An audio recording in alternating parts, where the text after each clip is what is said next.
Okay, so welcome. We have we're gonna have a quick presentation. We have a lot of material. We'll try to get through this really as quickly as we can so that we can move on to a quick live poll, and then we'll just kind of dive into a conversation that'll be pretty open-ended where we can really get into everyone's questions and comments. So we just have a few guidelines. Please try to speak slowly to assist our Spanish interpreters. We'll try to try to not use the chat until we start our group discussion. So I apologize if we can't get to your comments as quickly as we'd like. We'll have 60 minutes for group discussion. So again, just please try to be considerate of time. Try to keep comments under 3 minutes. I'd also like to ask if people could please turn on their cameras during the conversation. That would be really greatly appreciated. And you know, this is pretty open-ended. We're gonna start just getting into the very basics of permitting for those of you who are in the process of starting a casita or ADU project. But we also hope you learn from other people and the obstacles they're facing.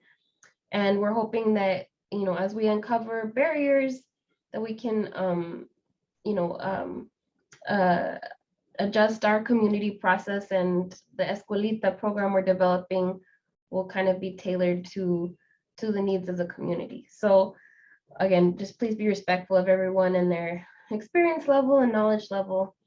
And we're all kind of working through this together, including city staff. So I think there's going to be, especially with this topic, there's a lot of nuances. So we all kind of just have to try to be patient with each other in the process and trust that it'll, you know, start to work itself out as more projects get developed. So okay, so again, my name is Sharia Jimenez. We are being funded by the Vitalist Health Foundation, as well as the Community Food Bank of Southern Arizona for this project. Maggie, or Gigi, can you jump on real quick and introduce yourself as well?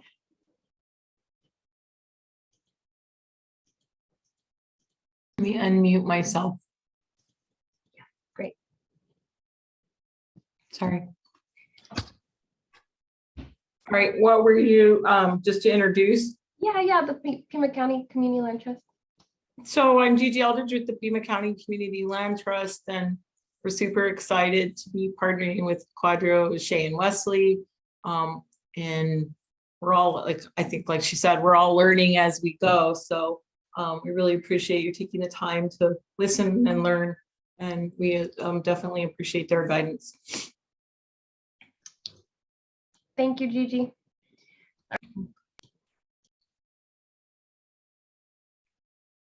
I'm gonna just breeze through these slides really quickly because we've shared these before. From the survey we took at the info session, we did have, we had some, I'm trying to remember the questions we had regarding permitting, but that was one of the gaps that we saw. There was a lot of questions around permitting. Okay, so, and here's our kind of our flow. We've and schedule. We've finished the first focus group for financing that happened earlier this month. We're on permitting now. We'll kind of be doing 2 a month up until June. We're going to get into a build discussion next, then rentals, then legalizing unpermitted ADUs, and then hopefully we'll get into the last discussion around the land trust model at the end here. Okay, so we'll just jump right in here. Okay, so when do you need a permit? There's a lot of misconceptions floating around, and I've had to get clarity myself because, again, there's a lot of nuances, but basically, you know, you need a permit pretty much for everything. I mean, if you read the cities, you know, you can click on both of these links and find out more about, you know, their frequently asked questions regarding permitting, as well as the permitting exceptions. There's very few work items that have exceptions. basically, unless you're doing like a very, very light remodel, like a very cosmetic, and maybe you're just switching out some, bathroom fixtures like for like, um, uh, uh, that's pretty much what you can get away with without a permit. Otherwise, you pretty much need a permit for everything. If you're remodeling, adding an addition, adding a new structure or dwelling, you're you're touching any mechanical, electrical, plumbing, or any of the structural systems, then you need a permit for that work. Or you're adding or altering, again, anything on the site, including utilities, anything that affects the electrical metering, water metering, gas metering, or septic systems. So pretty much, uh, and so, and again, all commercial work, and more than 2 dwellings on site will trigger you into that commercial permitting category where you'll need a development package. Residential work, again, we went through pretty much all of that. So yes, of course, a casita or ADU, if you're planning on using, especially if you're planning on doing an addition or a remodel or a guest house where you're planning on using it as a dwelling, then yeah, you basically need a permit. And even mobile or prefab homes, you're gonna need to submit those specs and submit a site plan.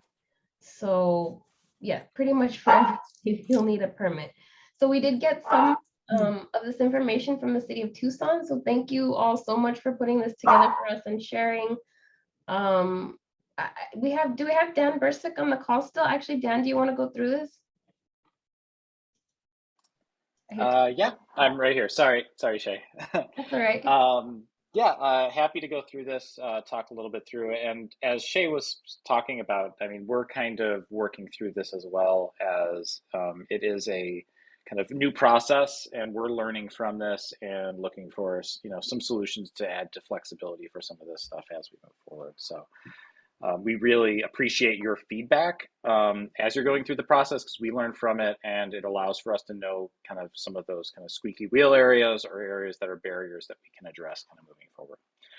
So related to kind of accessory dwelling units, as Shay said, yes, you do need a permit for a casita. All new structures really do require a permit, especially if you're going to be living in it. At the very least, zoning compliance, but you really are going to have to go through and get a permit for that.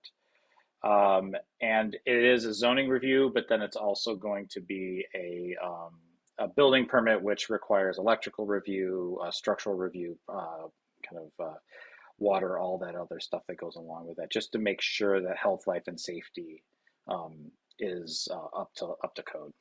So we kind of, we have this document that talks a little bit about what documents are needed for that. It's going to be different depending on if it's you have a one primary structure and you're adding a casita versus one that already has 2 existing dwelling units. When you have 2 existing dwelling units and you're adding another one, it actually kicks in our commercial code, which would require additional kind of documents for you. So if you're only adding one, you do need to have building plans. Those include architectural, structural, mechanical, electrical, and plumbing plans. A residential plot plan, and we a lot of these documents are we created a worksheet which I think has been shared with you, but we can share again. I'll put it in the chat for everyone so you can look through it. So you'd have to have a residential plot plan, and then there are some submittal requirements that go along with that as well.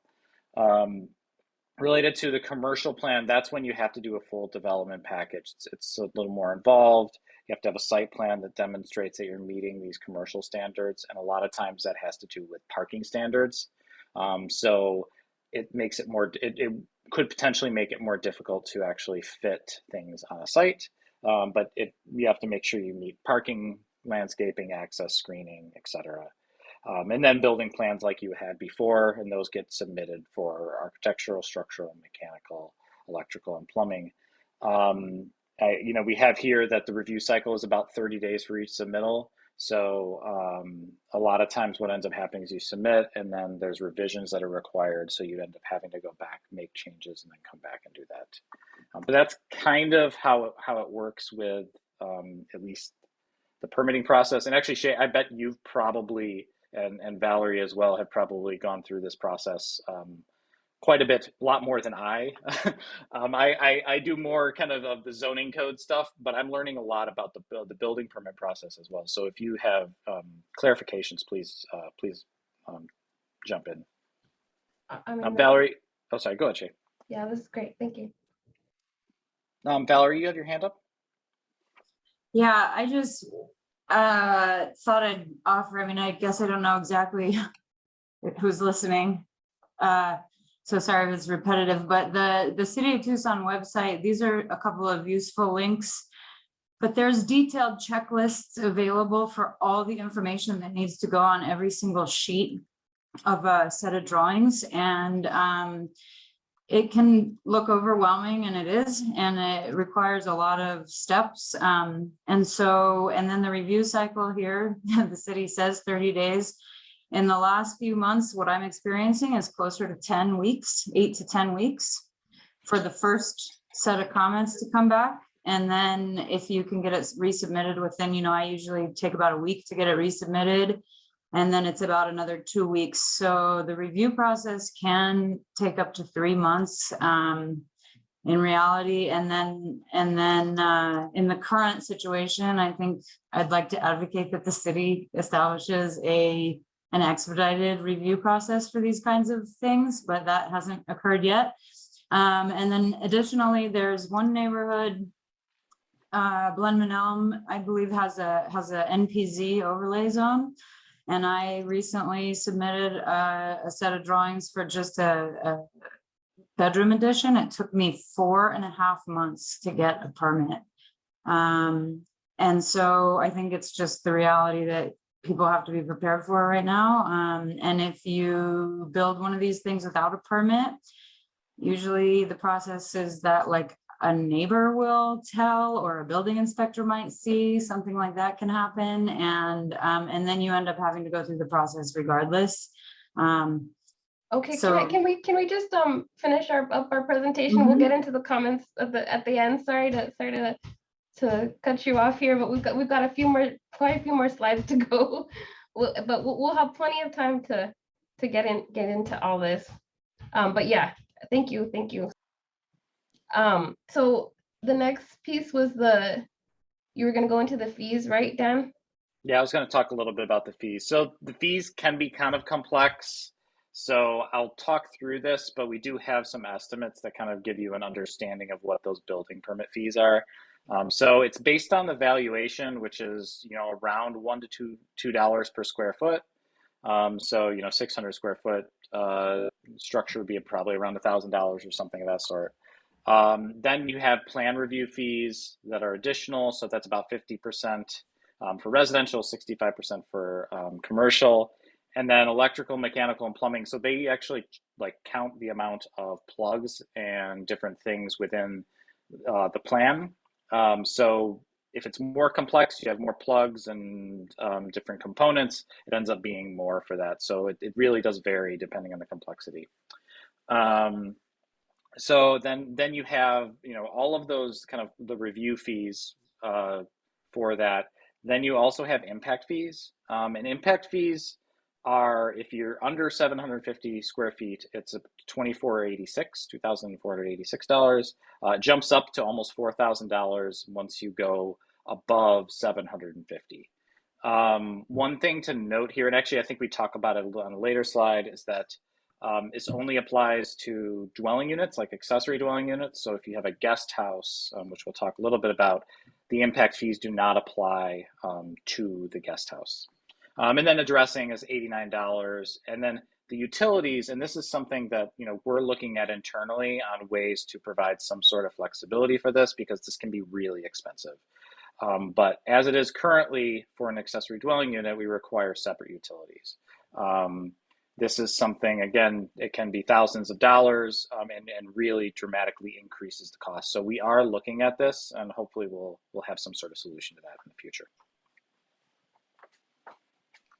Okay, thank you so much, Dan. So this is that breakdown again that goes into, this is in the UDC actually.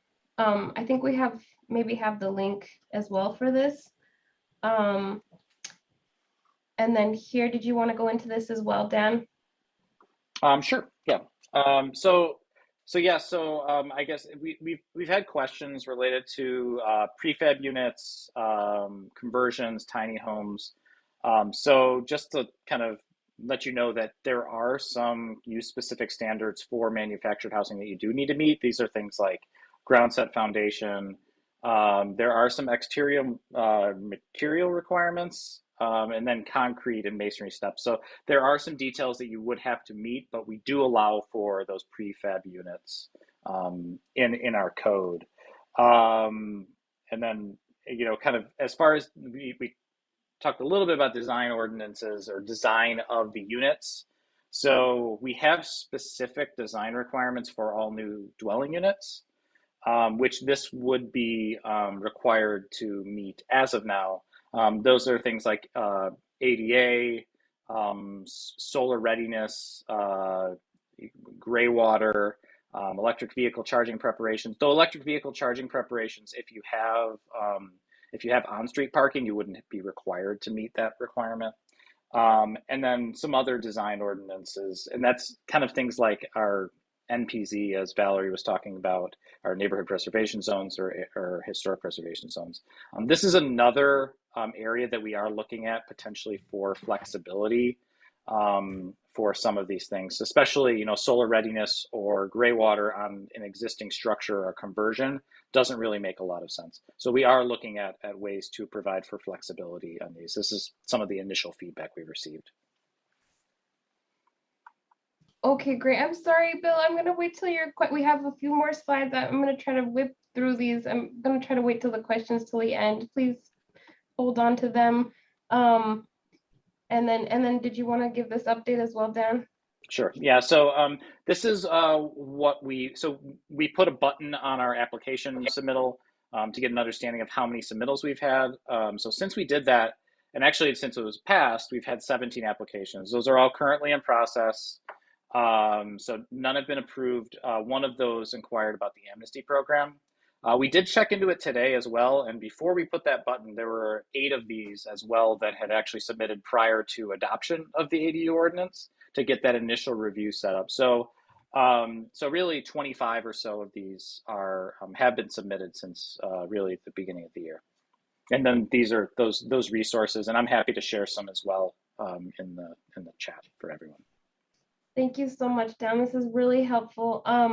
We also have some more here related to utilities. These fees is where it really, the rubber meets the road for me. I feel right now with this being one of the biggest barriers, because a water meter alone is, $4,000 to $5,000, dollars. It's very expensive just to add, a separate electrical meter, a separate water meter. It gets very pricey very quickly, and for these small units, it doesn't really make financial sense. Here we go into the impact fee calculator. This is a screenshot of what that looks like, where you can kind of, the city does have the impact fee calculator tool, so you can start to kind of estimate. But even here, there's a big disclaimer on their website that says they can kind of change the fees at will. I mean, again, this is all, there's internal controls, I'm sure, to regulate this type of pricing, but this is, again, a rough calculator.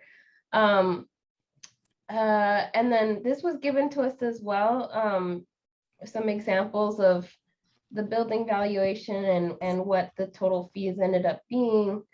Thank you again, City of Tucson, for this. And then again, I just want to go really quickly into these nuances and permitting of the ADU versus the guest house. For the projects I've been working on currently with homeowners, we haven't actually been able to use the ADU ordinance yet. We've been sticking with the guest house because of these costs and the soft costs that are associated with adding separate meters and then having to comply with all these EV charging stations, solar ready, all these other ordinances also that add costs. So basically the ordinances we just talked about, they don't apply to the guest house, but they will apply to the ADU. Permit fees are applicable to both, right? You're going to be charged permit fees regardless. The impact fees, again, are not applicable to the guest house, but are applicable to the ADU. So right there, that's several $1,000s difference in cost. The separate metering, again, it can be, it's, up to $10,000 difference in cost. And the full kitchen, again, is allowed in the ADU, but not in the guest house. So is it worth it just for a full kitchen to tack on $10,000 to $15,000 in cost? It hasn't really worked for any clients I've worked with so far. And then the size restrictions is also kind of strange. We're limited to this 10% of lot size for an ADU in this range of 650 to 1,000 square feet. The guest house maybe is a little bit more limited in size. You can go up to half the size of the existing primary dwelling, but not that much. They end up being around the same size, I feel, really, when it comes down to it. And the height restrictions, again, the guest house is actually less limited. You can just use the underlining zoning. So for all those reasons, I haven't yet been able to use. So the ADU ended up being in some ways a little more restrictive than the guest house, which I think is kind of backwards and not really what was supposed to have been the intent. But I'm sure that we'll get into that discussion soon. And again, but I do want to go over the benefits of permitting. I realize it's a pain and it's something no one wants to do, but it is legally required. And I think really it's important for people this is your first project, you want extra eyes on the project, you want the city to give you the approval, you want somebody to be reviewing your plans, somebody to be checking in with you in the inspection process during construction, especially if you're an inexperienced owner builder team. It's just really the proper way to do things.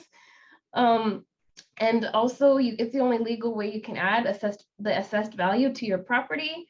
And it can be legally recorded. And again, you're going to avoid future fines and neighborly disputes. And it's, again, just going to be less costly to build things right from the beginning than to find out later that you did things the wrong way and you're going to have to make a bunch of corrections under the foundation or in other ways where mistakes were made, because you didn't have the experience and you weren't monitoring construction and you trusted someone to be doing this for you. So it really is the best and safest route. Other takeaways is that the size of the unit really matters. You can see that the fees also adjust based on the size of the project. So again, the bigger you build, the more expensive it's going to be in terms of everything, materials, labor, plus these fees. So, and again, just the importance of working with building professionals. There's so many nuances in the zoning code, and it's a tough one to navigate. You can do this on your own and submit plans yourself, but again, it's probably going to go faster and easier for you just to work with someone who knows how to do this. But again, any experienced builder or design professional will help you get through this process. And when in doubt, yes, absolutely call development services. Everyone's really, I've always had really great experiences talking with any of the staff at development services. They're happy to help you navigate your project. And in general, they when you actually get to talk to someone in person, they'll help you problem solve, and help you figure out how you get from A to B, and help you think of ideas with phasing or, again, these creative solutions and these nuances in zoning that if you just label something incorrectly, you trigger a whole other category where you have all these other requirements. So again, it's just best to talk to people directly about this because it gets pretty complicated pretty quickly. We'll jump into the live poll and then we'll get into the discussion. So. Okay, I can talk people through the poll. It should just take a few minutes for everyone to complete. And again, this is all part of building out this program. Eventually, we're leading up to doing a full ADU or Casita Escuelita program to really help people, owner builders specifically, walk them through the process of how they could do this and some sort of mixture of contracted labor or, some combination of DIY approach. So all of these focus groups, we're gathering your stories, your insights. We are gathering some more specific info. This poll is part of that. If people put this into their browser, I will drop it in the chat as well. You should be brought to a poll, a very quick poll, just answering some questions that we have that will help us kind of better craft the best possible assistance and programming in the future.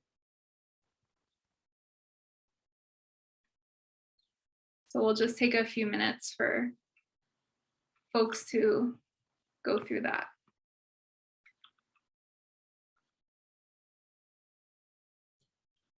While we're waiting, Bill, did you want to go back to your question? Sorry, I had to skip over. No, I lowered my hand, but I'm sure we'll get into some of this stuff during our conversation, so I can wait till people finish the surveys. Okay, thank you, Bill. Yeah, it seems like a lot of people are in process. And yeah, last time we shared the results from this poll. Shay, I don't know if you want to do that again, in which case I'll share my screen, or we can just incorporate it into our share back. It's totally anonymous. So yeah. Yeah, I think that would be helpful. I'll stop sharing. Okay.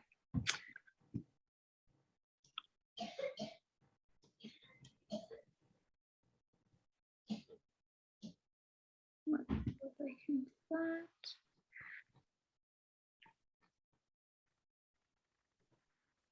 Okay, it's gonna take another minute or so as folks are finishing up.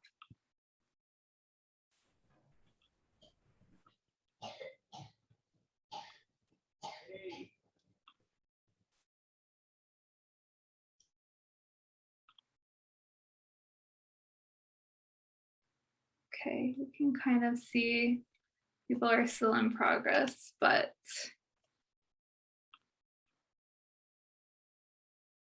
okay, so people are gathering a clear understanding that permitting is probably inevitable.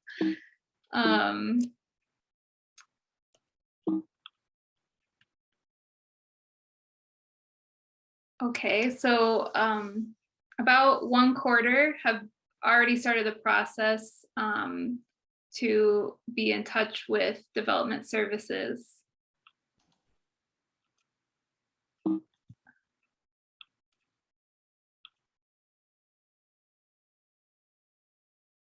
If yes, seems like maybe the majority felt that they had questions that went unanswered. Are you planning on submitting the drawing permits on your own? It looks like it's a good representation of people who think that they will or don't yet know. Most people would appreciate a list of referrals for draftspeople or architects.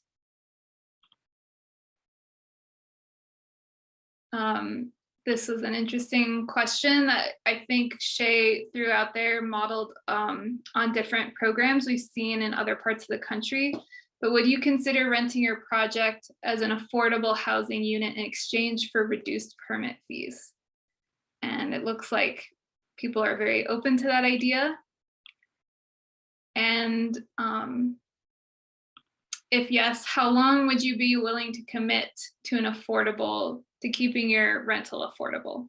So most people would commit to a short term, and then it kind of progressively, a few people in each category beyond. And then this is the last question. Would reinstating an over-the-counter or in-person review be helpful? And the majority say yes to that. So yeah, thank you so much. Shay, I'll have you share your screen again. I'll stop my share. Yeah, that's the last slide.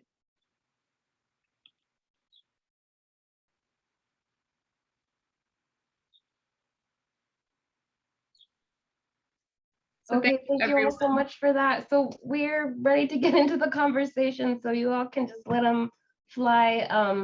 We have some rough prompts, but really we want to keep this pretty open-ended. So again, what are the barriers you're facing regarding permitting for your Casita project, and what tools or resources would be helpful for you to permit your Casita project? I'd ask that if you're speaking, and just to be respectful of everybody, that we please turn on our cameras if possible. I would much appreciate that. And other than that, yeah, just go ahead, whoever wants to start.